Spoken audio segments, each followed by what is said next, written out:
شنية هالكولزا؟ الكولزا وإلا الثلج الزيتي هي نبتة تستعمل حباتها في استخراج زيت نباتي رفيع وغني بالفيتامينات. وعلاش لازم ناكلوا مغرفتين زيت كولزا في النهار؟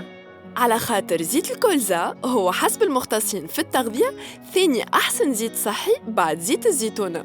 ثاني أحسن زيت صحي؟ أي نعم، أهم خاصية لزيت أوليونور هو التوازن بين الأوميغا 3 والأوميغا 6، وهذا التوازن ضروري لصحة القلب وعنده أقل نسبة من الدهنيات المضرة بالصحة، وهذا يساعد برشا على مجابهة الكوليسترول الضار. وزيد على هذا الكل زيت أوليونور غني بالفيتامين أو اللي يحمي الخلايا متاعنا من الشيخوخة المبكرة ومخاطر فقدان الذاكرة. هالزيت وين موجود؟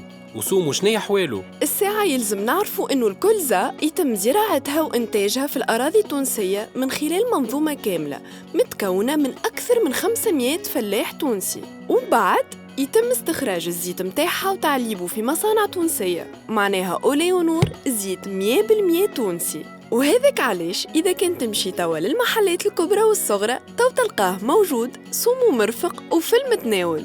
باهي كيفاش نطيبوا بيه زيت الكولزا؟ نجم تطيب وتفوح السلطة وتقلي بيه الزادة. زيت الكولزا أوليونور تونسي 100% وصحي بالفم والملاء.